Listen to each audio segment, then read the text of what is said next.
ஒரு ஹெல்த்தியான mixed nuts dark chocolate தான் பண்ண போகிறோம். அதுக்கு உங்கள் வீட்டில் என்னென்ன நட்ஸ் அவைலபிளாக இருக்கோ அது எல்லாத்தையுமே எடுத்து வச்சுக்கோங்க.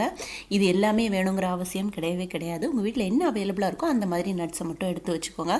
இப்போ ஒரு பேன் இல்லாட்டி ஒரு கடாயை அடுப்பில் வச்சு அது ஒரு நட்ஸாக போட்டுட்டு அதை ஷாலோ ஃப்ரை பண்ணி எடுத்துக்கோங்க. டீப் ஃப்ரை பண்ணாதீங்க, ஆயில் பிரிஞ்சு வந்துடும். கடைசியாக உங்கள் வீட்டில் என்ன சிசமி சீடு அவைலபிளாக இருக்கோ, வெதர் இட் இஸ் ஒயிட் இல்லாட்டி பிளாக், அந்த சிசமி சீடை நல்லா வறுத்தெடுத்துட்டு இது எல்லாத்தையும் சேர்த்து நல்லா பவுடர் பண்ணி எடுத்துக்கோங்க.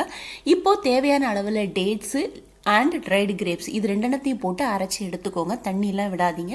இப்போ இது எல்லாத்தையுமே போட்டு சப்பாத்திக்கு மாவு பிசைகிற மாதிரி நல்லா பிசைஞ்சு எடுத்துக்கோங்க. நீங்கள் பிசைகிறப்பவே ஆயில் கொஞ்சம் பிரிஞ்சு வந்துடும். இப்போ ஒரு ஷேப் கொடுங்க. உங்ககிட்ட ஷேப்பர் இருக்குன்னா அதை யூஸ் பண்ணுங்கள். அது இல்லாட்டி இந்த மாதிரி இடியாப்ப உலப்புக்குள்ளே எல்லாத்தையும் ஸ்டஃப் பண்ணி திருக்கி எடுத்திங்கன்னா இந்த மாதிரி ஷேப் கிடச்சிரும். இதை ரெஃப்ரிஜிரேட்டரில் ஃப்ரீசரில் ஒரு 5 hours வச்சு எடுத்திங்கன்னா ரொம்ப ஸ்ட்ராங் ஆகிடும். இப்போ நைஃப்ட்டு உங்கள் தேவையான ஷேப்பில் கட் பண்ணி எடுத்துக்கலாம். இதுக்கப்புறமா டார்க் சாக்லேட்டை டபுள் பாயிலிங் மெத்தடில் மெல்ட் பண்ண போகிறோம். ஸோ அந்த மாதிரி டபுள் பாயிலிங் மெத்தடில் மெல்ட் பண்ணி எடுக்கிறதுக்கு முன்னாடி இங்கே கட் பண்ணி வச்சுருக்க விஷயத்தை எல்லாத்தையுமே ரெஃப்ரிஜிரேட்டரில் ஒரு 5 hours வச்சுருங்க.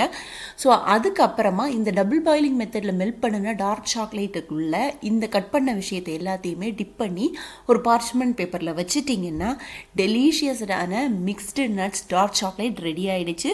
டார்க் சாக்லேட்டில் சுகரோட கண்டென்ட் கம்மியாக இருக்கான்னு பார்த்து வாங்குங்க. ஸோ அது ரொம்ப ரொம்ப இம்பார்ட்டன்ட்.